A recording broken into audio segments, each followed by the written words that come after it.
What's going on, bros? I'm BDLM coming to my buddy J4Y, bringing you a nice little bonus podcast that's actually going to be about the Dota 1 changelog that just hit. What's going on, buddy? Merry Christmas or other holidays. Whatever. Seriously, we got a nice little gift. I mean, it's not particularly Dota 2, but What more could pretty you ask sweet. for on the eve of Christmas than a beautiful Dota 1 discussion, even though this is a Dota 2 podcast? I think it's terrific. Anyways, I'm doing fine. Like I was telling you earlier, my throat's kind of half dead, so hopefully I don't have to clear it too many times. If I do, I might apologize in advance. How are you doing? I'm doing pretty good. Yeah, I think we're both a little bit half dead. I'm still dealing with my allergies, so I might have a little cough here and It's there. not And a sick I'm cast. also, yeah, I also have the dog. I'm still dog sitting, so the occasional bark may occur. Apologies. But yeah, so we're gonna talk about mostly these four new heroes that joined the Dota game. Of course, we can kind of say it's related to Dota 2 because these heroes, might pop into Dota 2 later on. Obviously, they already said they're gonna release it with 105 heroes, so I doubt they'll change that. But we might see him patched in, after release. And then, of course, the we're gonna talk about the new items that were added, and then anything that might, come into play there. So I think I'm going to start us up with this first int hero, Dragonis Skywrath Mage. This guy seems a little ridiculous. Yeah, I mean, he's got pretty much every kind of nuke you'd want to ask for, huh? Yeah, I mean, he has Arcane Bolt as his first ability. It does damage based on his intellect. It has a static mana cost at 90. The cooldown goes from 5, 4, 3, and then to 2 seconds at an 800 cast range.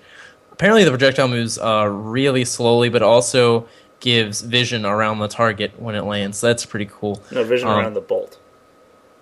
what? Oh, about on the bolt. Yeah. Well, okay. I meant when it. I was thinking when it landed, but yeah. All right. Yeah. Anyway, concussive shot with dragon-like intuition. The mage releases a nice little compact ball of magical lightning, closest visible hero within 1600 range. When it hits the target, the ball bursts, slowing enemies for 40% for 4 seconds, dealing damage around the target that it hits. So nice little AoE. Don't even have to aim it in 1600 range. Pretty fantastic. At max level, it does 200 damage. It's a pretty fair amount of damage. And the slow is always at 40% on a 20-second cooldown. Ancient Zeal is a magic amplification. At level 4, it gives 36% extra magic damage to a single target and silences starting at 3 seconds to 6 seconds on that single target.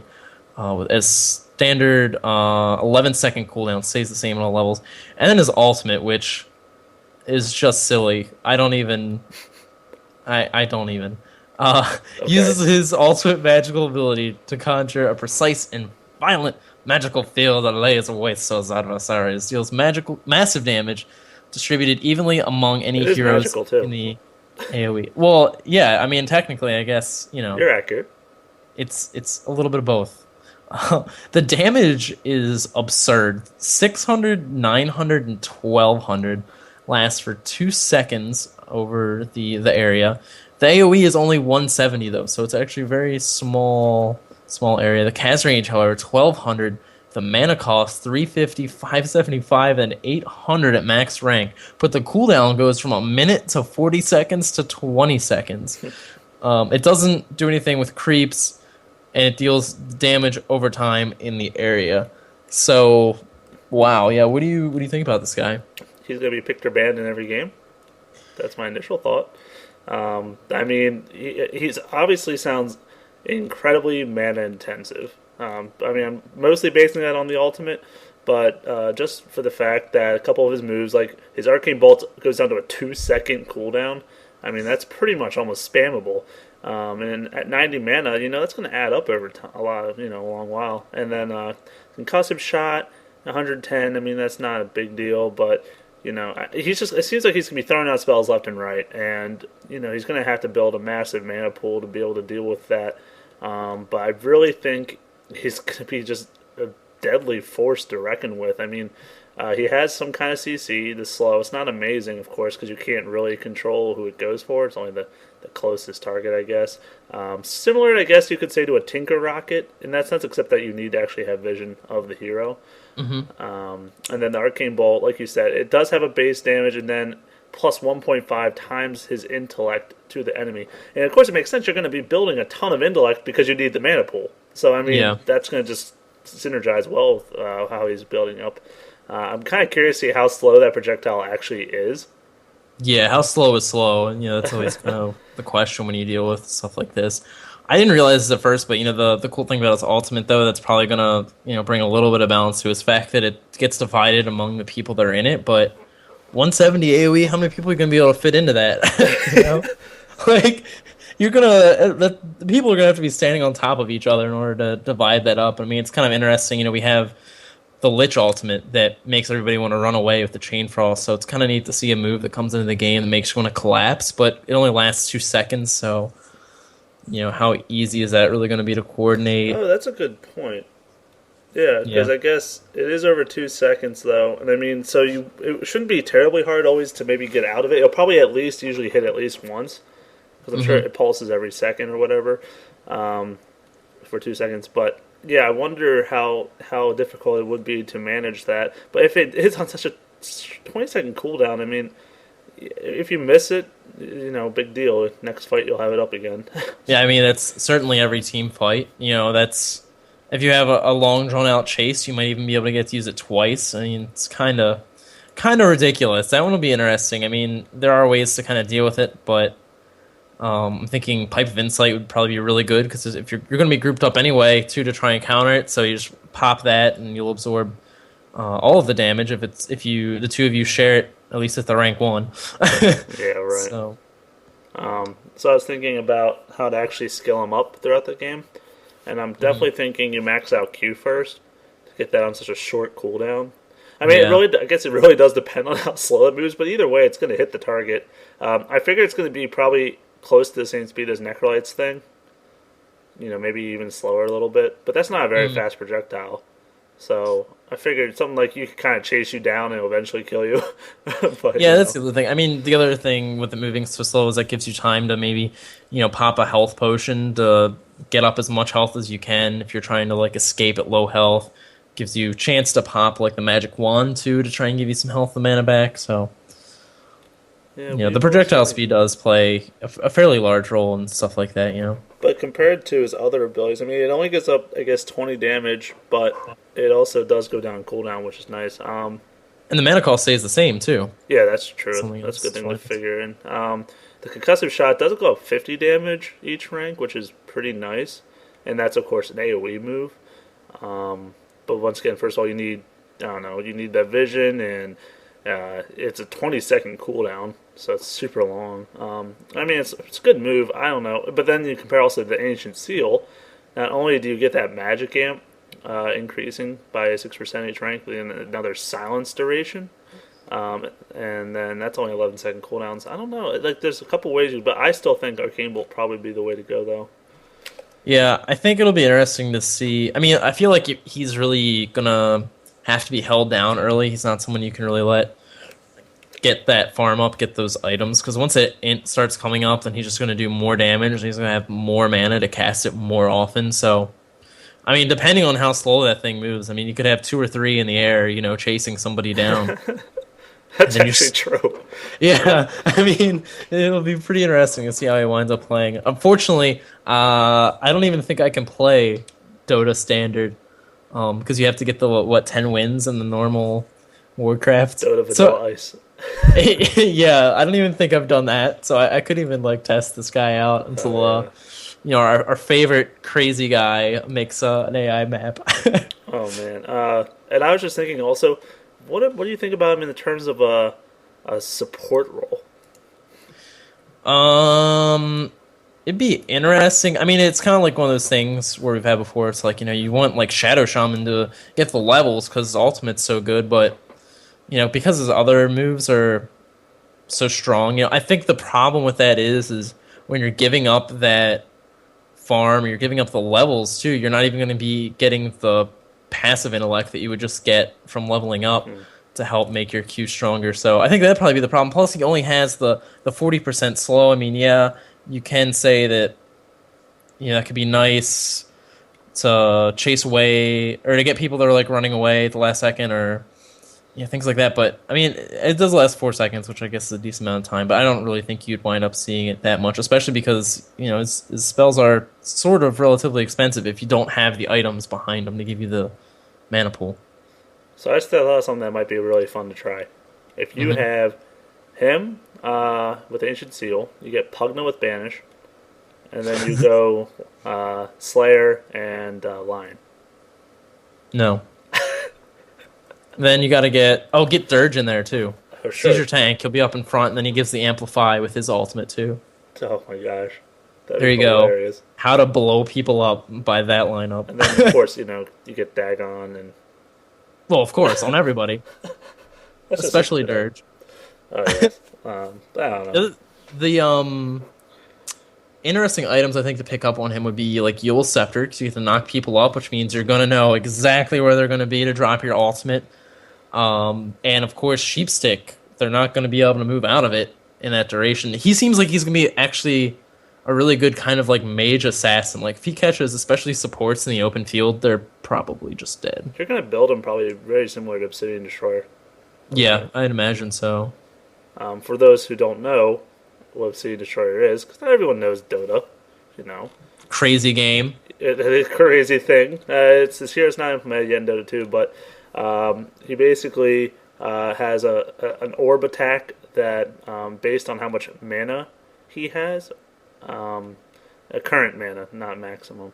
So, the more he has, the more extra it does on each attack, and then he has an aura that every time he casts a spell, or anyone casts a spell in that aura, they have a chance to regenerate a portion of their mana, I believe it is. A percent of it. I think it's percent. He has a Banish, which drains the enemy's intellect, and then it gives him that intellect. And then his ultimate, which is the most favorite part of all, is an AoE nuke that does damage based on how much less intellect that heroes in it have than you. So the difference in your intellect, basically. Right. So, I mean, that's just probably why they probably feel so similar. Obviously, not completely, because Obsidian Destroyer probably more of like a carry. This guy's more just like a blow a support up guy. Yeah, I mean, the other thing, too, is Obsidian Destroyer, because it's based on the difference in the intellect, too, it's not going to do as much damage against certain targets, where this is based purely upon your intellect. Yeah. So it's always going to do the same amount of damage, of course, with resistances being factored in. So do you you have any other thoughts on this guy? I mean, no, I mean, whenever I items and skill builds, yeah, I think, like I said, he's probably going to be seen a lot on that Dota 1 scene. And so, yeah, I'll hop down to the agility hero, Zin the Ember Spirit. Oh, I think I said 2 ints and then, or wait, did I say? Oh, never mind. Yeah, never mind. 1 agility, 1 int, 2 strength. 1 agility, 1 int, 2 strength. There you go. 1 bad BDLM. Makes a recipe for destruction. I don't know. Anyways, we go here to this agility hero who's a melee. He looks like a crazy panda dude. Kind of looks like one of the 3 when Panda Brewmaster splits. He kind of looks like him. For those who know, which no one probably does. I don't. Anyways, so he has 4 moves, believe it or not. One of them's called Searing Chains. So he unleashes up to 3 fiery bolas that wrap around nearby enemies, anchoring them in place and dealing damage each second. So already he has a CC, which is pretty sweet. It does select 3 random enemies within the area, though, when he casts it. So, I guess you can't choose, and I guess it doesn't sound like it's restricted to heroes, unless I'm reading that wrong. So yeah, I think you really have to be careful when you choose to use that ability, because he'll definitely be stronger like in the open field and in team fights than in the laning phase with that ability. Right. It does not prevent attacks or spell casting either, so it's just purely an immobilize. And then it cooldown goes from 14, 12, 10, 8. Mana cost stays the same, and then duration goes 2, 2, 3, 3. Oh, DPS 100. So at the last rank, it does about 300 damage over the time, so it's not bad. The next move he has Sleight of Fist, where he dashes around with blazing speed, attacking all enemies in the targeted AoE, and returns to where he was standing after. You deal 50% less damage to creeps. You're also invulnerable during this process, so I guess semi-similar to Omni Slash from Juggernaut Oh in yeah, that regard. true. And apparently it takes 0.2 seconds to attack per unit. Bonus hero damage plus 30, 60, 90, 120. So that's kind of nice. And then it's a 550 AoE at the last rank with a 700 cast range. So that's pretty good for a melee hero. Only 50 mana cost. Oh, and this is the best part. This is probably why you level this first. Cooldown goes from 30 to 22, 14, 6. I don't. Wow. No, that's not No, I mean, that why good. would I you would. do that when you can level Dragon Tail? Yes. If people don't know it by now, we hate Dragon Knight. Anyways, Flame Guard, his third move there. He surrounds himself with a ring of fire that consumes incoming magic damage, leaving him unharmed. It deals DPS in a 400 AoE. If the shield is dispelled, the DPS buff goes away. So it does 30 to 45 DPS, depending on how you rank it. The magic shield goes from 150 to 600 at the last rank. That's amazing. And then 8 to 20 second duration, or when the barrier dies, of course. And the mana cost only goes up 10 each rank with a 35-second cooldown. We'll go over all these, I guess, at the end of it. So I'll just finish up here with this ultimate called Fire Remnant, which is definitely a little crazy sounding. I kind of really want to see how it works. But basically, Zin charges himself with the energy to create a Fire Remnant every 30 seconds with a max of 3 charges. Releasing a charge sends a fire remnant that runs to the target point at 2.5 times your speed, so that's crazy fast. Zen can then use a secondary ability to dash to each remnant's location, detonating them for AoE damage and arriving at the one he targeted last. Remnants last for 45 seconds or until you fuse with them. The remnant placing ability is limited by charges and not cooldown or mana cost. So yeah, like I said, it's 3 charges, a 30-second replenish time, with a 45 duration on each remnant, and then a 1500 cast range. That's kind of nutty for that. And then of course the damage goes from 140 up to 220, and then it costs 100 mana to activate a remnant. So initial thoughts? Absolutely nutty. It's going to be really interesting to see how he functions in the game. I mean, I think his craziest ability is that Flame Guard you're talking about. 600 magic damage absorption at max rank. That's kind of nutty, especially when you think about with a lot of these agility heroes, you want to try and burst them down if you can. And you're just not going to get that opportunity with that Flame Guard ability. The ultimate, I think, is absurd. Like that's going to be a lot of fun to see people use in different ways. Obviously, you have to wait a minute and a half in order to get like the full effects. So you think in team fights, you could just kind of circle those up and then dash around to all 3 of them to blow them up. You could also use it to kind of escape as well. That's true. Because 1200 cast range. Or 1500, sorry, wow. Yeah, I wonder if the dash range is the same as, like, because that could be really crazy then. He could just jump around like a nut. Sounds like it. Yeah, I don't know. Crazy talk. And then, of course, he gets just the passive damage on a lot of his other abilities, or in his searing change. The Slate of Fist, 120 bonus hero damage. Like that's crazy. So that's just like Blink Strike. Like that's 120 also. So it's similar to that. Kind of. Yeah. I mean, what do you think about him? And he has a CC too as well, which is. I mean, you 3 can't control heroes. it, but it could be 3 heroes if you use it correctly, I guess. Yeah. So basically sounds like you're going to pop your Flame Guard, Slate a Fist into the enemies or Fire Remnant into them, Searing Chains in the middle of them, and then go nuts from there with Fire Remnants. I don't know. I mean, I think he has some decent potential from the sound of it. I kind of like how the Slate of Fist, or the Flame Guard, also has like an Ion Shell, like Darkseer's ability component. Yeah. Where it does that DPS round until it gets bursted down. A 35-second cooldown, I mean, that's not bad when it's a 20-second duration, possibly. And then 600 damage, I mean, that's almost like a Lena ult or something.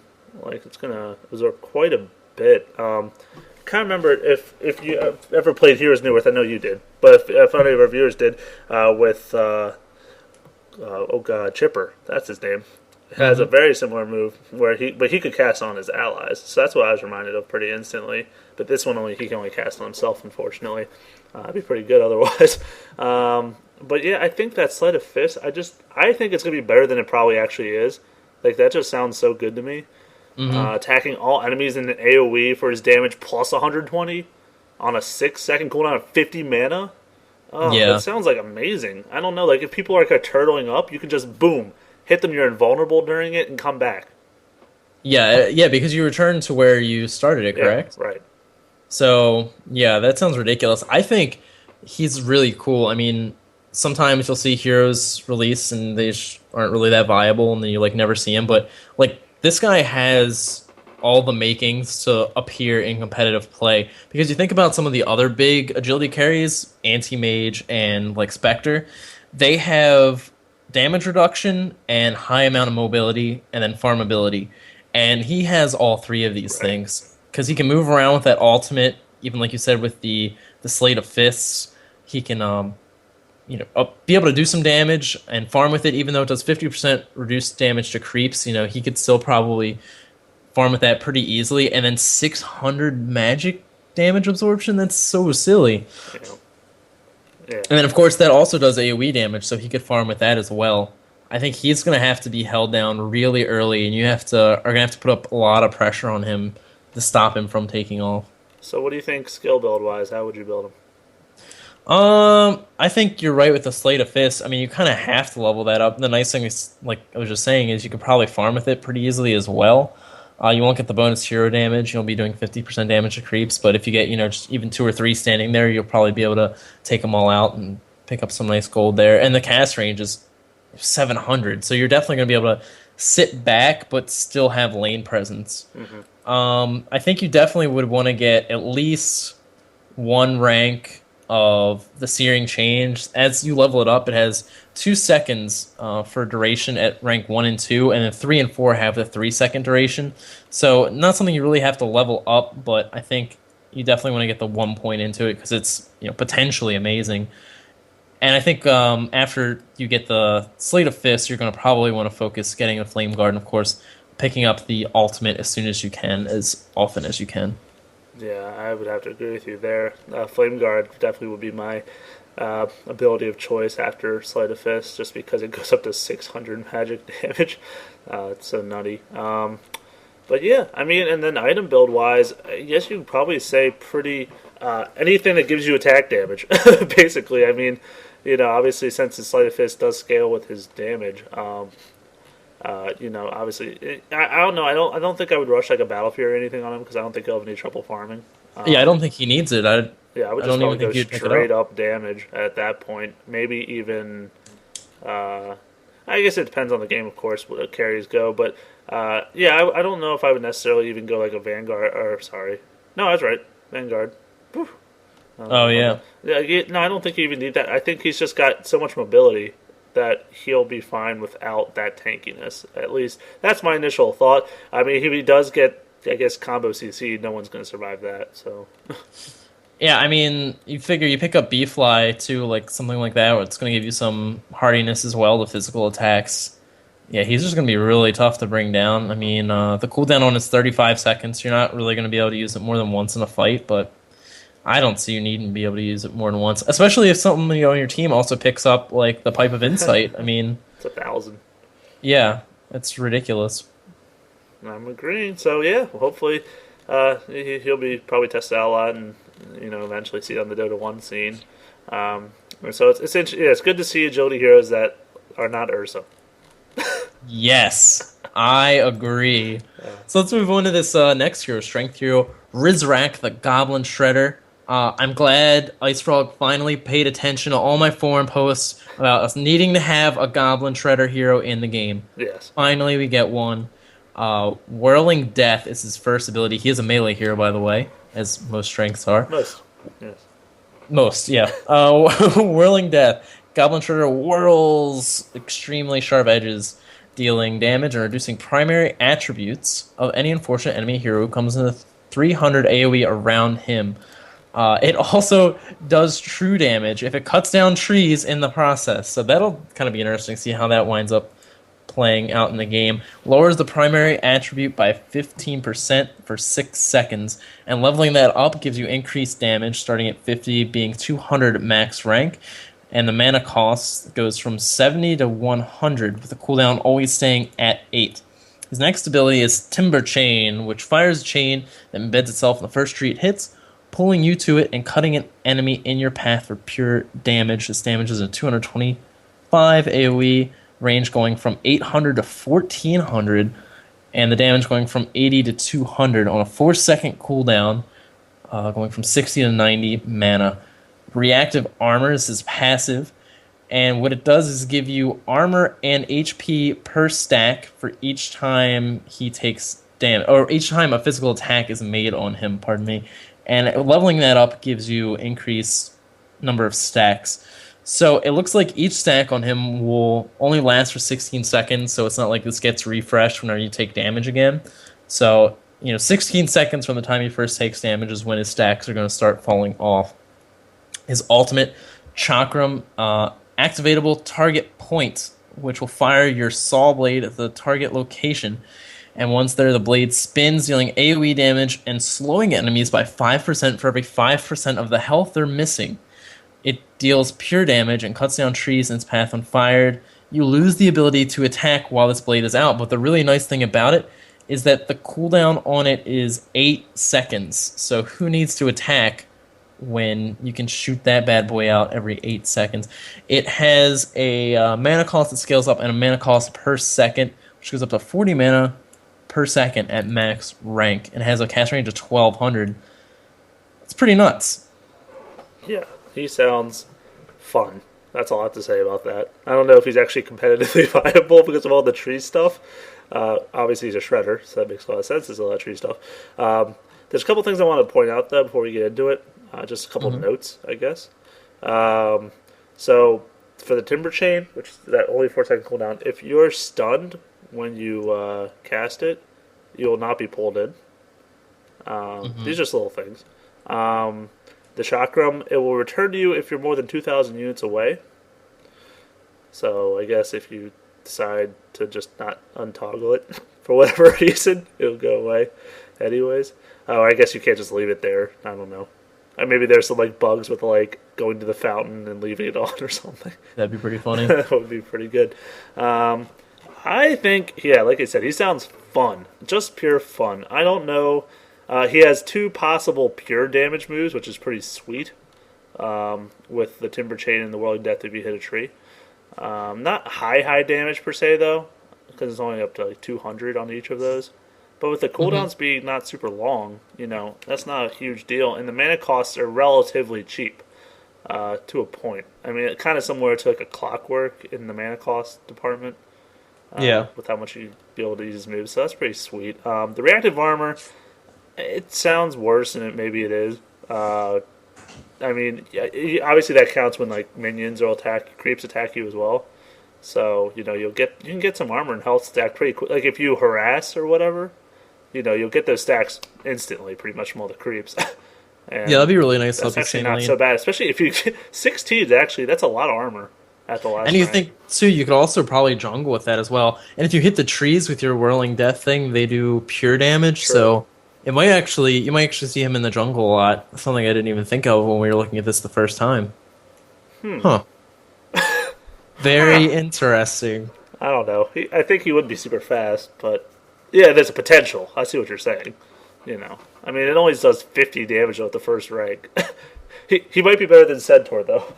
Yes, probably will be faster than Centaur. I mean, you'd probably want to level the Reactive Armor, and then you'd probably put a point in Timber Chain and a point in Whirling Death, so you could, farm. Yeah, that'd be weird. Probably would be faster than Centaur, but not by much. Yeah, I'd rather see him in a lane, just because of Timber Chain too. I think that'd be fun. On the 4-second cooldown, you can just go and harass people. Line up it doesn't stun. Oh, I misread. No. Okay. Yeah, you're thinking of the nice Han here of Silhouette, which stuns targets. Yeah, so all it does is just hit people and puts you behind them, I guess. No, it's in the trees, buddy. Well, I mean, no, it does damage people is what I meant. It doesn't hit them. Yeah. You know what I mean. I think it's nice, though, because you don't have to, get a Blink Dagger on him now. He gets some mobility into the lane to help chase people down. Yeah. The only thing, I think, does the Whirling Blade slow? I don't think it does it? So he doesn't really have... CC. Except for the ulti, which is actually really cool. I mean, Basically, if you're low health, you're not getting away, and that seems like really cool. I think I like that a lot. Yeah, the more hurt you are, the slower you go. So it's like, yeah, you're gonna fish people off pretty easily. Yeah, he actually. It's funny because he looks like Chipper in Heroes of New Earth, whose ultimate was like AOE damage, kind of sort of like Jakiro's, but it would slow if you got Chikiro, Aghanim Scepter. Yes, we gotta start saying it with an Italian accent from time to time. We're giving the Chikiro. one head way too much. There you go. um, I have no idea where I was going with that. Oh, so it would slow. So it's kind of nice to see this big mechanical thing. It looks a lot like Chipper. It kind of has the same similar effect where it's doing damage and then slowing in an area. I Also, think that'll be potentially pretty good to powerful. note, it also does destroy trees. So, like, if you need to escape, you can cut down some trees with it. I'm just curious, though, how big that AoE is, because I don't think it says it anywhere. Oh, it doesn't? That's No. So I'm unfortunate. just curious, yeah, how big that AoE actually is. It's probably not huge, because it's such a short cooldown. Um, but, yeah, that'll be interesting to see, I suppose. Who knows? Yeah. We'll have to see. I mean, he seems very interesting. Like you said, a fun hero to play, but I think the other problem is, let me check this for sure before I go out saying something crazy. Yeah, because it has the mana cost to activate. It kind of reminds me of Leshrak's ultimate, where like if you use it, you kind of want to leave it there for a little bit so that it's worthwhile. It's not something you can just like throw out and then just call back after like 1 or 2 seconds and then look to use it again in a chase or something, because it actually has a rather high mana cost, 175 at max rank just for the initial cast, and then 40 a second after that. He's not going to be able to keep his move, not going to be able to keep that move up for very long. Yeah, but if you could synergize that with, like, a Faceless Void Ult or something, like, oh, that could be some nasty damage on some people. Yeah. Oh, who am I thinking of? Surge, Illusion Wall. What's the name Oh, of that hero? Darkseer. Yeah, that'd be Oh, hilarious to see true. the That's vacuum another good thing. and then just hit everybody with it. There's no getting out. It's basically like Dude, they I was gonna say. I was gonna say I they was, released these heroes to mhm. synergize with each other. Like if you put Darkseer with Hem and Dragonis, just think about the AoE damage. Oh, Dude, and then what you do is you get the agility hero in there, and he uses the three target shackle thing, holding. the move that we just went Oh, over. well, I'm Searing sorry. I've Chains. had half of a day to learn the names of these things. You're not. Apology not accepted. Oh, okay. My apologies. Yeah, I think fun, but I don't think we're gonna see him. No, probably not. Doesn't have the professional potential like those other two heroes do. So I'm kind of mad it worked out like this because I love this last hero, and you get to go over it. So That's right. Get do it, over it. jerk. He looks like Chaos Knight from his skin, similar to him, I guess. So basically, he's another strength melee hero. Oh, I want to also, by the way, before I say anything, is that Rizrak has 0 starting armor, Oh, like tiny. So very squishy. strange. Actually, not good for juggling at all. Huh. Anyways, oh, I guess though that makes sense if he gets the move that gives armor stacking.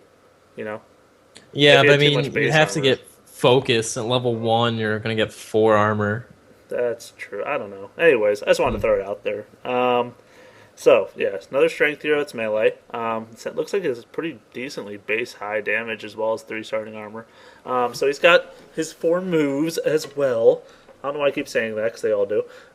He's got overwhelming odds, which turns the enemy's numbers against them, dealing damage and granting you 9% bonus move speed per hero and 3% per unit in the 315 AoE for 7 seconds. Deals bonus damage to illusions and summoned units. So it does 60 up to 240 plus 10 damage per unit. Summon unit bonus damage, 50% of the unit's health. Okay, so it's going to basically insta-give summon units. Cast range is 1,000. That's very far range for a melee strength hero. And then the move speed's pretty good. 18-second cooldown, mana cost, so those stay the same, static throughout all 4 ranks. So I guess the only thing that really goes up is that damage. Then you look down to press the attack. which is an active on either an ally or yourself, removes all debuffs and disables from the targeted ally, and grants them bonus attack speed and health regen for 4 seconds. Wow, it sounds good. Attack speed goes from 60 up to 120. That is insane. And then health regen goes from 30, 40, 50 to 60. So it's essentially a 240 heal on someone over the 4 seconds. 15-second cooldown as well. Man cost only 80 up to 110, so not terrible. Then his third move is a passive called Moment of Courage. So when Tristan is attacked, that's his name by the way, don't wear it out, he has a chance to gain a Moment of Courage, instantly attacking again with a bonus lifesteal. So it goes from 16 to 22% chance, not very high, it's 2% chance per rank, but then 20, 40, 60, 80% lifesteal. Wow. Here's a little note there. Cannot proc more than once every 0.75 seconds, and the lifesteal is not actually an orb effect. And then his ultimate, which is what makes him so interesting, is Duel. Active on an enemy hero target. Calls the target enemy for a duel. Believe it or not. Get your pistols ready. Both you and the enemy will be forced to attack each other, and will both be unable to use items or abilities. The victor gains 10 permanent bonus damage. The duration goes 4.7 to 5.5 seconds. The cooldown is only 50 seconds with a 75 mana cost, but it is 100 cast range. So basically, you gotta be right in their face melee. Here's a little note there. The loser of the duel is the hero that dies while under the buff. There is no victor if both heroes are alive at the end of the duration. So you said you liked him. What's your thoughts? I think he was made just for me. Like, he's a good support hero. He has a lot of utility, but he's strength. He's going to be durable. He's going to be up in people's face. And the nice thing about him, too, is he has quite a bit of survivability, too, with the 80% lifesteal on a hit. And you think if you got, like, a Desolator as your orb effects, like, oof, you're going to be doing a good amount of damage. The duel, I think, like you said, is really interesting because it kind of encourages you to use it in like the closing seconds of a battle, but because it's a 5.5 second taunt, you're probably going to want to use that actually earlier on in the fight so that you can get, the enemy carry off of maybe one of your supports or one of your squishier heroes and hold them there so that your team can take them out. Yeah, I'm liking him for so many reasons. Press the attack, probably his best team move, just because he can remove debuffs and disables from a targeted ally and gives them a heal and attack speed. Okay, so let's put him on a team with any hard carry and GG. I mean, like, I just can't see. That just sounds so good to me. Maybe not as good as I once think, but it's a 240 heal, like I said, over time. And then 120 attack speed with that hard carry, boom. And then moving that initial debuff or whatever is thrown on them. I also love the Moment of Courage. I think he could be an amazing jungler just because of that. He'll gain an extra attack with lifesteal, and he has a chance every time he's attacked. Similar to like an axe, I guess, in that regard. Except, so it's RNG, but it could be really nice. I guess axe is a little better, of course, because it's an AoE, but this guy sounds a lot better than axe in my opinion. Anyways, and then overwhelming odds. I love that because it's a great gap closer for him. He has 1,000 cast range, and if he can hit a couple heroes, that's gonna give him like 18 or 27% movement speed for 7 seconds to catch up to people. I like him. He's kind of feels a little bit like a Sven mixed with an axe in a lot of ways because he gets that speed up, he gets the gap closer. He doesn't have a stun, but they also will hold somebody in place for a really long time. He just seems like a really neat hero. I really look forward to playing him. Hopefully, this is something I want to talk about when we're done with the heroes, but it'll be interesting to see if he does actually make it into Dota 2 or not.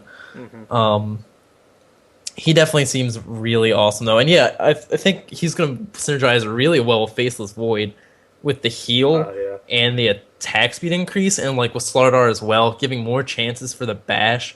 Obviously, that'd be a double melee lane if you tried to run that, so you probably wouldn't, but later on in the game when the lanes start to break down, and if once he hits 6 and really wants to start looking to gank other lanes, that's going to be really cool. And the other nice thing about the ultimate too is he's going to potentially have a little bit of late game viability even if you don't build him as a carry, which is definitely possible. I think you should build him as a carry, honestly.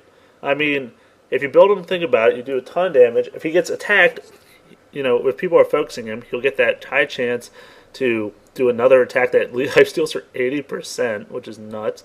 And it's also not an orb, so he can go whatever orb he chooses. He can get crazy move speed if he needs to get out of there or initiate or whatever. And then the ultimate, if he's going carry build, he's probably going to win it with just auto attacks. Especially you think about it, the best way I guess to do is you press attack and then duel, and then he gets 120 attack speed with the health regen right before it. Definitely, yeah. And then of course, he has the abilities get negated, so he wouldn't be able to get that counterattack, would he? I wonder. I guess we'll have to wait and see how that turns out. I wouldn't think so, it says be able to use, but I feel like it's a passive, so it's fine. You wouldn't be able to, yeah. I think it would still be able to cast things. The thing is, I feel like the passive synergizes with. I think that's why he has it, because that synergizes with his duel.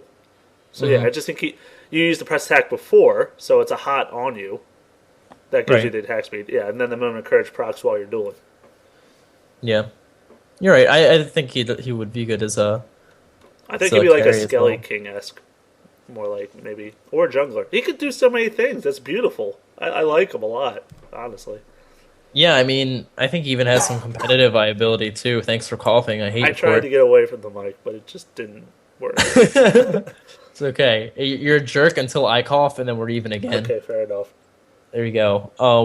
I think he's gonna be really good at pursuing people. I think Sage and Yasha would probably be a good pickup because you keep the slow on. You're gonna get the movement speed from Yasha, and then additional movement speed from this overwhelming odds. That's gonna be fantastic. It lasts for 7 seconds. That's a really long time to get a massive amount of movement speed. Well, it's funny. It's funny, we're comparing him to Axe, and they actually, one of the other changes to kind of the current items and heroes that we weren't really going to go that far into, but Axe now, when he kills somebody with his ultimate, I'm not sure if it's just in general, I think it's just in general with his ultimate, or it might just be with Aghanim's Scepter, he gives allies in the area a movement speed increase for a certain number of seconds. I'm sorry, I don't remember off the top of my head. 6 seconds, 25%. Yeah, so it's kind of interesting to see that they kind of get another similarity between the two of them, providing this, movement speed increase. There you go.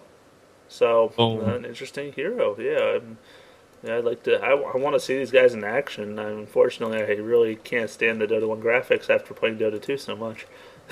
So, I don't know. We'll see. Maybe someone will make a video and that'll make it fun. So, can I throw you my crazy curveball? Crazy curveball. There's no time for that segment. Okay, go ahead. Okay. I'll try and make it quick, although it's not really a quick thing at all. Here, I think is something interesting, because we know Ice Frog, I watched this little interview, I forget who it was with, but it was somebody at Valve, and they said, Ice Frog's working with the team, he's a programmer, so he is actually helping with some of the coding and stuff. Obviously, they're consulting him with heroes that they might look to bring into the game in the future. They made it sound like he's pretty much going to stick with the company even after the game gets released.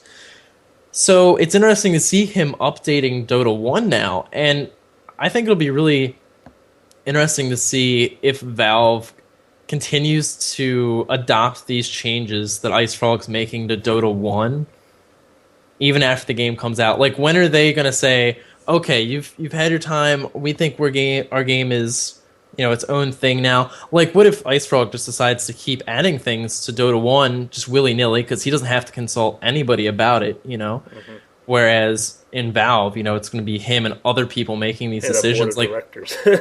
Yeah, it'll be really interesting to see if Dota 1 and Dota 2 actually kind of start to stray away from each other in the items that are added to the game and the heroes. What do you think? I do have a thought on it. Okay, I'm not sure if you think. So. I do occasionally. I try to ignore you, but sometimes I listen. I mean, it is a good point, and I am curious about myself. I mean, it was similar in Heroes North, except for the fact that I guess Ice Frog wasn't working as close, obviously, as he was with Valve. But how the heroes were port-ins, and everything was pretty much almost identical.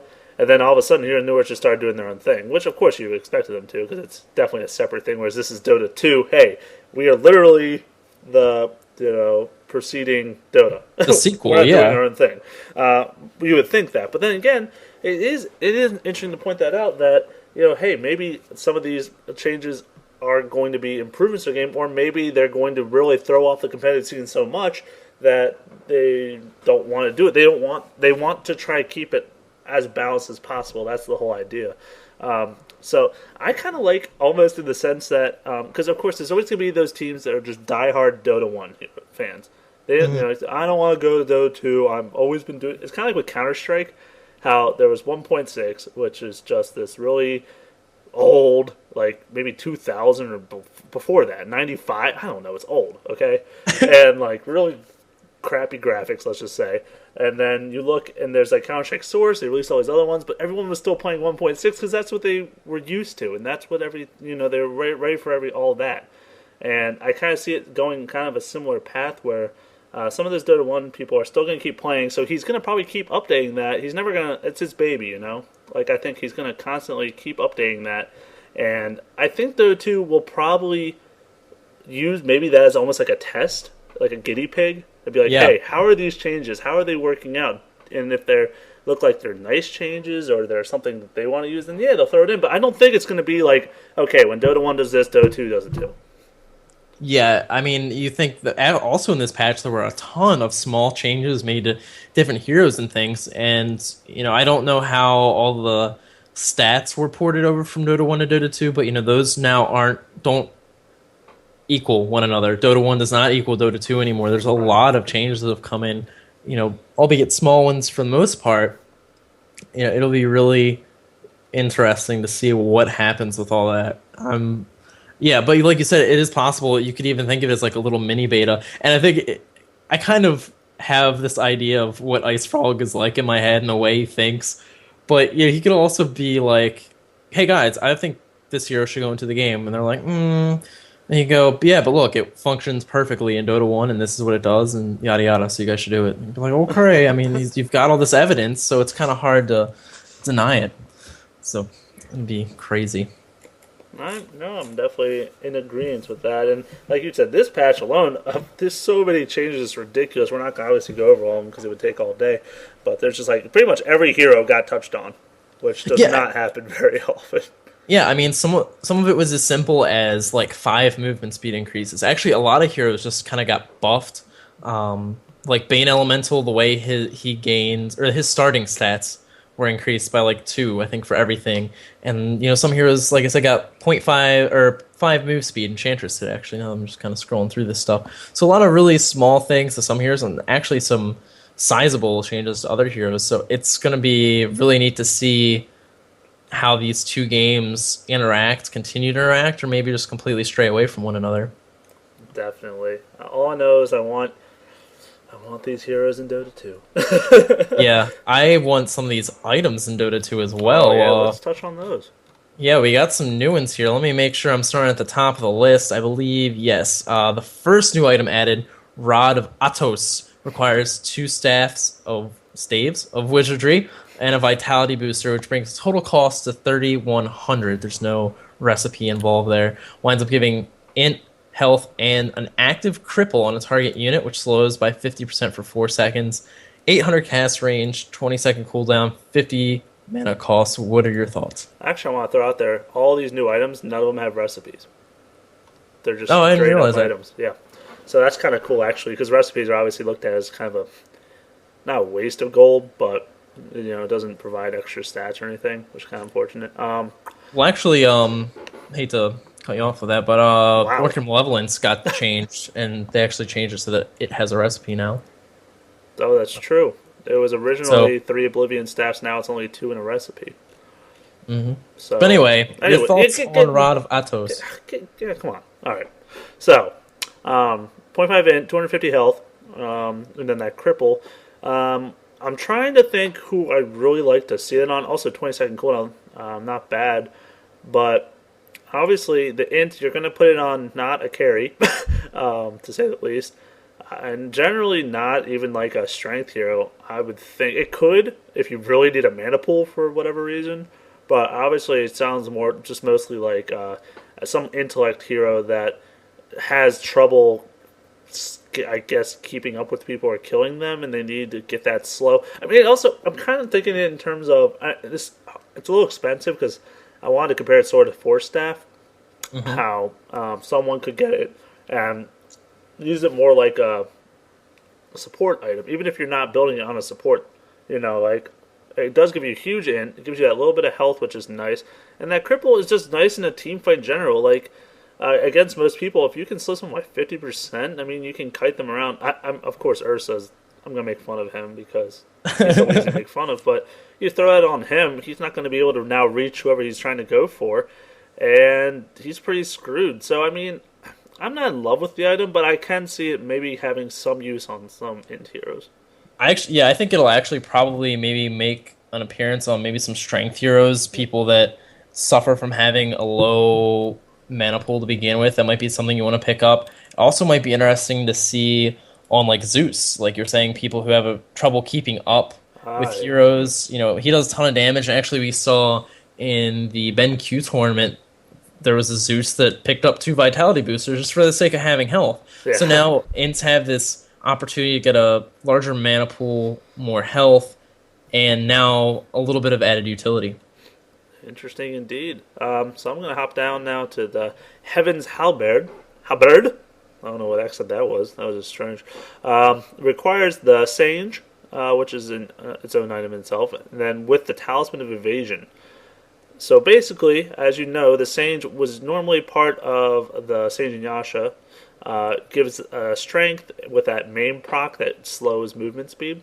So the total stats for this item is 20 strength, 25 damage, 25 evasion, of course in the Talisman Evasion, the lesser maim, so passive, it says same as Sage, so it keeps that, and then it has a disarm active that removes the target's ability to attack for 4 seconds to range targets and only 3 to melee targets with a 30-second cooldown. What do you think?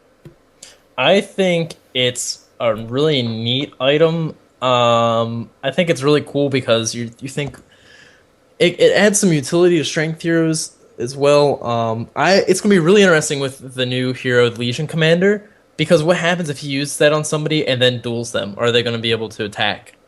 Probably not. So even if he duels somebody that's like the enemy carry, if he pops that ahead of time, they're just going to stand there and get raped for 5.5 seconds, well, 3 seconds, because then they'll be able to attack again. So it'll be really interesting to see what happens there. I think it's nice too, you get some evasion as well. So a different way to think about tankiness, increase that EHP as it were. And then of course you keep maim as well, which is just kind of a nice passive slow. So really neat item, I think. Yeah, I just want to throw out there. I think it's wonderful in the sense that now strengths have a reason to get evasion. Like, the only way they would get it before is either just buying a talisman, just having it sitting there, or get a butterfly. Mm-hmm. And butterfly, while it's decent for strength heroes, obviously the agility, all it does is give you the armor and the attack speed. It doesn't give you damage. So, now they can build that Sage early, which is, of course, Sage is really easy to build because it's got, like, the 3 components. The Ogre Club and the belt, I guess, the Bell Giant Strength and the recipe. So it's easy to build over time, except for the Talisman. That's kind of a big item. But yeah, now the Strength hero can get his damage and evasion. So I like it just for that reason. Yeah, it is neat to see that now we're going to have that kind of come into play. You think, too, with like Axe, somebody that's going to force people to attack them, getting some of that extra, float like a butterfly, sting like a bee kind of thing going on. So that'll be neat. Yeah. Oh, yeah. That was nice. You get all kinds of references in this cast, ladies and gentlemen. It's ridiculous. The next new item we're going to talk about is the Ring of Aquila. Wraith Band and Ring of I don't know. Everything requires a crazy name. It's new and crazy, so it has to get a crazy accent involved with it. There you go. So the next new item, the Ring of Aquila, Wraith Band, Ring of Basilius, bring a total cost of $9.85. Pretty cheap item. So what it winds up providing is 9 damage, 3 to all stats, 3 agility, an armor, the armor aura, the mana regeneration aura. Can't be disassembled. Can be disassembled. Pardon me. That would suck if it could. Jump into text when I read it. My apologies. That's okay, sir. So what do you think about this item? I think it makes a ton of sense, especially for a competitive scene. probably also in the public scene. But basically, what you'll see very often is the agility carry or whoever it is get that Ring of Basilius just because it's so hard. I mean, it's not like it's expensive; it's only 500. But when the supports are just buying wards and health potions and all this stuff, they sometimes can't even afford that for a good amount of time. So what you'll see generally is maybe the agility pick up that instead to give that aura early on for their lane, and then a wraith band. I mean, that's very common for agility carries to pick up. I mean, it gives those nice stats right away. And what I like is that it now takes up only one slot for those two items. So before, you might have to sell your wraith band to make room for the next, a next piece of your next item. But now, since this is combined, you free up that slot, so you don't have to worry about that. And now this Ring of Basilius gives you more. And before, like, you were thinking, isn't the only thing you can turn that into is Vladimir's Offering? I believe so. Yeah, and that's obviously not good for every carry. So, now you can turn it into this with a Wraith Band, and it actually gives you pretty good stats until the late game where you need to sell it. I have to say, I'm really mad you said it that way, where you said, oh, even in the pub, sometimes you'll see agility heroes pick it up, and I gotta say, all the sport I play, you never see it. But now, there's actually a good reason for people to pick it up, so maybe I don't have to buy it every single game. Well, if you play Dota 1. Yes. Oh. Don't get too excited. I know, I was so excited. Yeah. Oh, well, what can you do? Maybe in a year. Maybe in a year or so. So you want to talk about this last item, buddy? There's two, but I'll talk about one of them. I'll let you have the fun one because you want it. So I'll talk about the Abyssal Blade, which requires a Sacred Relic, which is, of course, super... Okay, so this is a very expensive item. It takes a Sacred Relic and a Cranium Basher. Wow, what the hey. 6750 total cost, provides 100 damage, yowza, 10 strength, and then that Bash, which is from the same as a Cranium, and then Overwhelm active, which disables the target unit for 2 seconds, can also be cast on magic immune units. 60-second cooldown, though, it's pretty long, with 150 mana cost, actually, and 140 cast range, so melee. So obviously, you'd make sense to be a melee since it requires a Cranium Basher, I guess, in the first place. I don't know, what do you think? Yeah, that's a really strange item. Thinking, like, Skelly King's probably going to want something like that. A ton of... I think it's funny when you look at Basher in the first place, like, it's so little strength, but then so much damage, and now, 100 damage and 10 strength. So, it's kind of weird, like, you might wind up seeing it picked up on people who pick up Basher on Anti-Mage for some reason, because it's only 10 strength. It's not like it's forcing you to be a strength hero or anything. It's just a ton of damage, so... Yeah, and really, too, for the kind of assassin-type heroes as well. Giving you that bash can help you keep people in place. Here's the couple things. First of all, it says disable, so is it like a sheep stick in that sense, then? Yeah, I don't know. Except it can be cast on magic immune units. That's the best part. Yeah, so is that a root? Is it... Right, it's not very specific. I mean, I imagine it probably locks out your spells and your items. And probably stops movement. I think it's like a sheep stick in that sense. That's probably pretty accurate. Except it probably doesn't let you move. I don't know.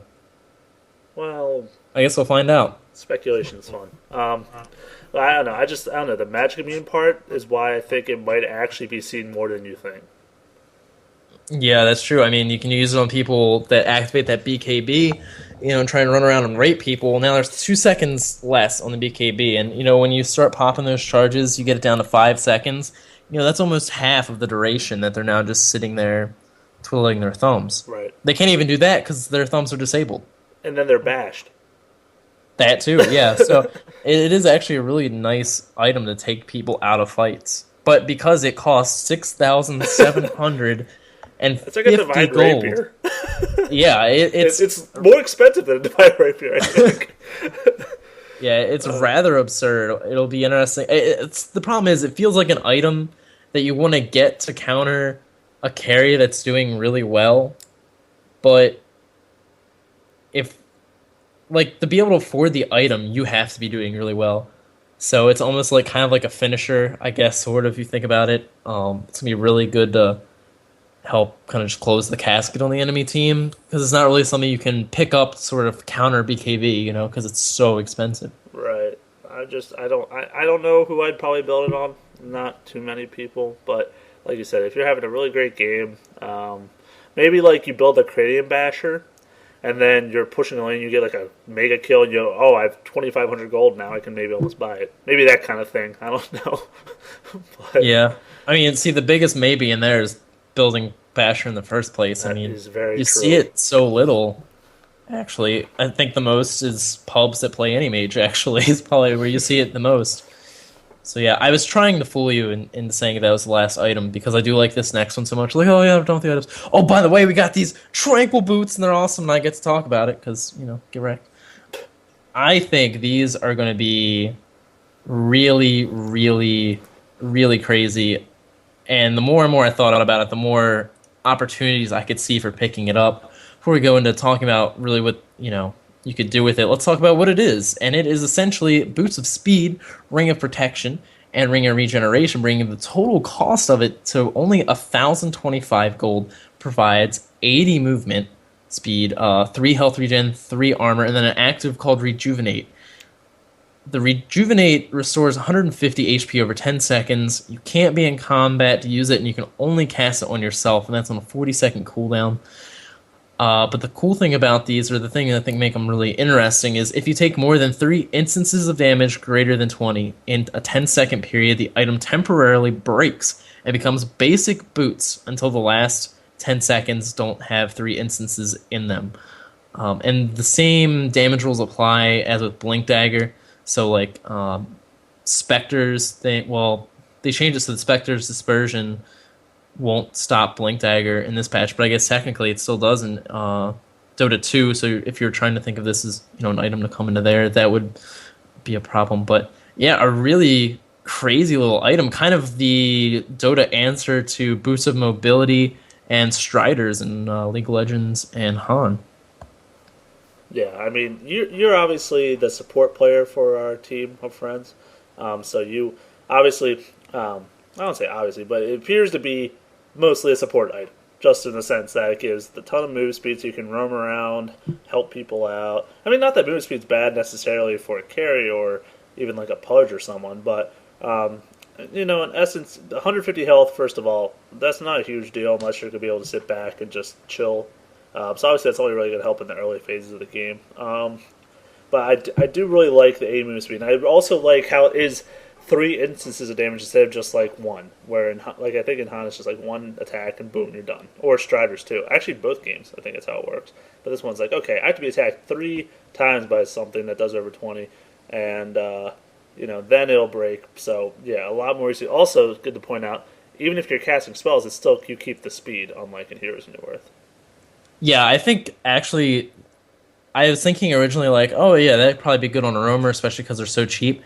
But you think about it, because they're so cheap, you could actually think about maybe the hard carries in a lane picking them up because it gives you some health regen, some armor, and you can heal yourself. So it's going to give you some stayability in the lane. And because it's like 500 gold cheaper, actually I guess 425 cheaper than the next cheapest boots. They're really easy to put together. If you bring that Ring of Protection out with you, you can finish it in the side shop. Oh, sure. So, and the other thing too, you could also think about it in the middle lane, giving you some additional movement speed to control the runes, also some resilience to harass. So there are a lot of opportunities to pick up this item, and even aside from Boots of Travel, it's 15 movement speed faster than the other boots. So I think there's a ton of potential to see this on a lot of different types of heroes in the game. Yeah, no, it's going to be interesting to see, and maybe encourage roaming in games. Letting people go maybe to middle and help out, or somewhere else. Like now I can go freaking almost as fast as Boots of Travel. Hey, I can start helping people out. Not to say that in Publix that's going to happen, just because people do what they please. But yeah, I don't know. I'm intrigued as well. I mean, you think about it, a lot of heroes will wind up in professional games, like they want to try and get that Vanguard, or they start building it and then they like wind up not finishing it, and they have to look for things to do with the other parts. You can think about it too as like a nice little mini step. If you were thinking about like boots of travel, you could pick these up just so you have some additional movement speed and you can get around a little bit faster. If you don't want to go like first item bots, you'll still be able to move around quickly before you get those, and because they're so dirt cheap, it's not really that big of a deal. Okay, can I discuss a couple of things I just saw that are not those boots? No. Well, I'm going to. So you have to deal. Alright, so heroes now respond with full mana. Which is just that's swell. very interesting. Runes will no longer spawn the same rune type 2 times in a row. So Whoa. you'll no longer get screwed by that double haste freak from middle. It always gets lucky. Or in that one tournament game where Nature's Prophet got double damage twice in a row. No, that's not going to happen anymore in Dota 1. Is it at the same position twice in a row? It doesn't say that. Okay, so it's just won't spawn it's the same type 2 times in a row. Okay. So that's really interesting, I think. Buyback cooldown increase in 4 to 5 minutes. So that could actually be...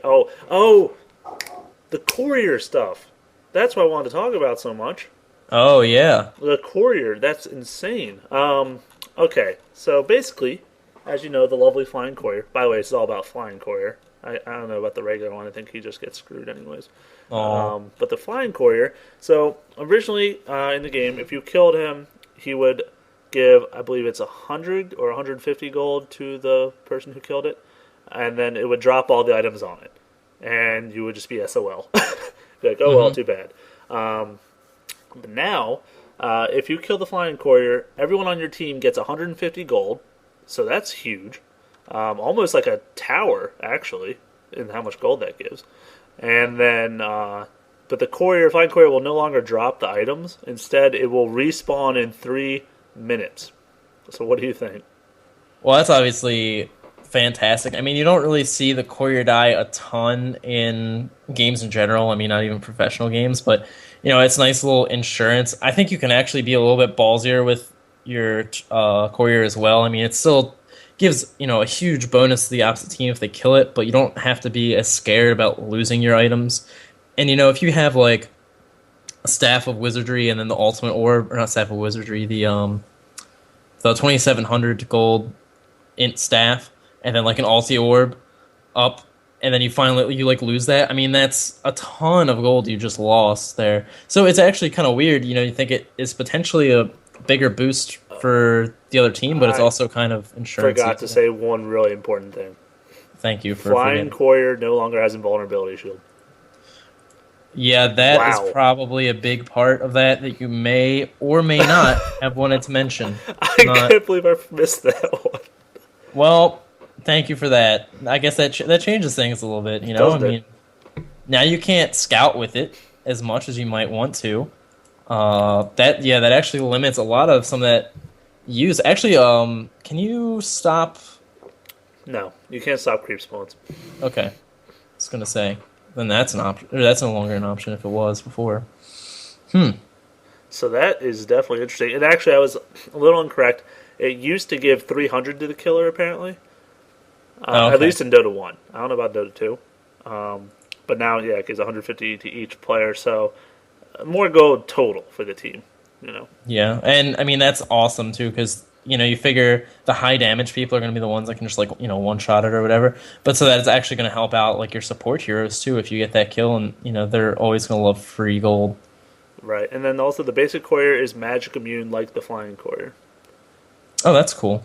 All right, so there you go. There you go. So yeah, those are kind of ridiculously huge changes for the flying courier. Not like that's game breaking or anything, but it will it will definitely, like you said, change the way people use that courier like they did in the past. And you can't be as dumbed down about it. You actually have to be aware of where he is when he's delivering stuff to you, because you can't just oh crap, I'm in a team fight. Here comes the courier. Just I can pop the invulnerability for 3 seconds. He's fine. Yeah, you get somebody in your team who's actually paying attention, oh crap, quick, select it and hit R so you can activate the shield, at least in Dota 2. So yeah, it'll be really interesting to see how that winds up playing out, and see how big of an impact it really makes on the game, if any. Indeed. So let's wrap this up with and all the heroes we didn't decide. Because, like we said, every hero pretty much got touched on here. Is there one in particular you like that you want to just quickly mention? Well, we kind of mentioned the axe changes, but I think his are really cool. The other thing, in addition to if he gets a kill with the ultimate giving the speed boost, they also made it so that Aghanim's Scepter, the cooldown is actually 6 seconds instead of 10. So, not really like a huge amount of time, but that actually makes it something that you can use a lot in fights. Like you can like open with that, and then you also have it available to close with. And if you are able to take something out with that, it's going to help you pursue the enemy team. So the other thing they did change with his battle hunger is depending on how many targets it's on, it increases his movement speed. So he actually gets some ability to close distance with targets to get it in there to be able to use that ultimate. So it's really nice to see heroes that you unfortunately don't get to see too often get some, buffs to perhaps make them a viable pick. Now, my question is, did you know, was it 4% originally for Axe just when he had it up with someone? I don't think so. Do you remember how much it was? It was a move speed buff. It wasn't, was it? Yeah. In Dota 2, there is. I don't know then. Well, then that was the wrong question to ask you. That is probably true. Unfortunately, because, I'd like to play Axe. I think he's a neat hero, but, it's unfortunately just not Well, very and you viable. also never picked that ability up like ever, so. Yeah, so now you have, a good reason potentially to pick it up. So Fair enough. what about you? Do you have any? Mention a hero, Okay, if you I'll allow let you. me. if the court allows me to proceed. So, first of all, Necrolite.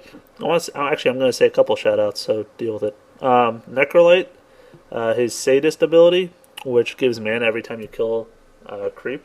Or hero, I guess, but that doesn't really matter. Well, it didn't. Now at level 4, if you kill a hero, it restores 600 mana. Boom. Yep. So actually, it basically makes your ultimate free then. I think it More than free. Yeah. I think the ultimate's about 300 or so, 400 mana maybe at the last rank.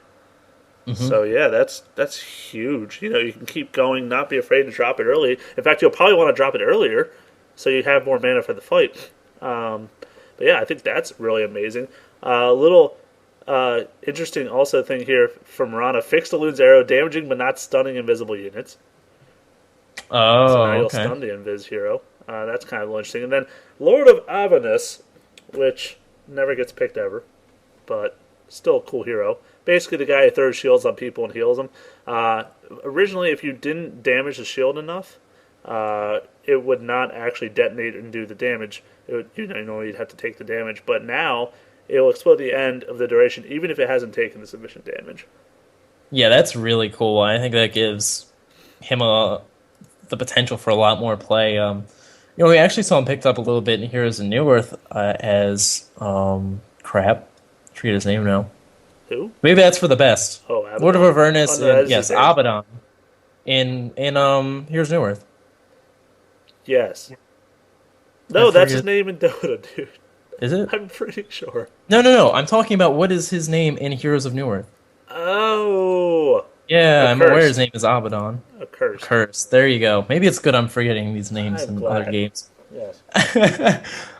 It gives him. We saw him picked up, but not so much in Dota. So hopefully, it's kind of a nice little push in the right direction. Hopefully, see him picked up because he is actually a pretty good support hero, and his E ability gives him some potential to actually do a pretty good amount of damage and keep up with people. I was gonna call it the Han term, The flaming sword of fire. flaming sword of fire, which may not be flaming in Dota. No, he's probably actually more like a winter blade since it is, Yeah, the model of our good friend Arthas. Arthas. See how I drew that out and you helped me? That good friend of ours, Skipper? from that place in Nazareth. Arthas. Fantastic. Oh, quick shout out to my favorite buff how did I not mention it?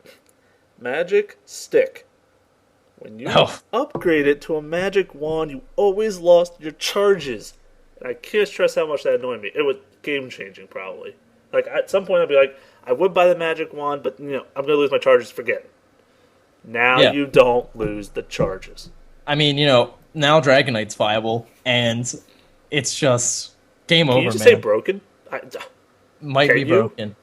He was picked up in the BenQ tournament, and I am angry because now people are gonna pick him. Like he got free farm, he got to kind of run away with the game sort of, and he got to pick up the items he wanted to, and no ganks put on him early or anything. So yeah, people are gonna see him doing things, and they're all of a sudden gonna want to pick him even more. I'm telling you, he's a decent hero. I mean, every hero is No, okay, Warlock and you can sucks. make them work, but yeah, Goblin techies. you can make excuses for him. You can win with them. It's not that you can't do that. I'd It's yet to just see him win. I've Just never saying. seen something. Unless the other team just rage quit. That would be the only way. Yay, I can run away with the game now. Now it's only 4v4. Oh no, the creeps are killing me. I'm dead. Oh, I also want to throw this out there. I know I was saying we weren't going to mention all these little ones, but now that I'm reading them, some of them are just interesting. Like Obsidian Destroyer, his Sanity's Eclipse, so his ultimate, now hits units imprisoned by his astral imprisonment. Whoops. So now you can CC and then ulti them. You don't have to wait for them to come out. That is silly. That's amazing.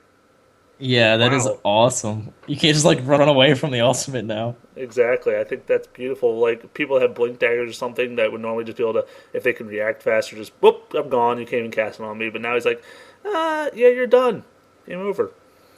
Yeah, that's very interesting. But I think there isn't anything else I saw that was too crazy. Nothing that blew my mind. So I think it might be a good idea to wrap this up. Yeah. I agree.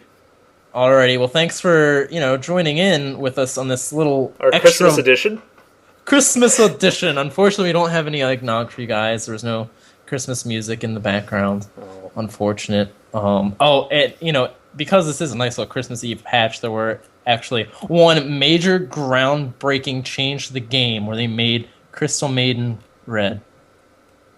The holiday spirit. Wow. Yeah. You'd think that would have been my one thing, Crystal Maiden change. Gotta go over that. Glad it made it into the cast. Huge. Me All too. right. Thank you. Thanks for joining in, guys. Hopefully we can bring you that other little bonus cast we were talking about before about the competitive play of Navi and then eventually the retry. Hopefully if we don't talk to you then, we will see you next week, Tuesday, 7 p.m. to bring you yet another podcast. Talk to you later, guys.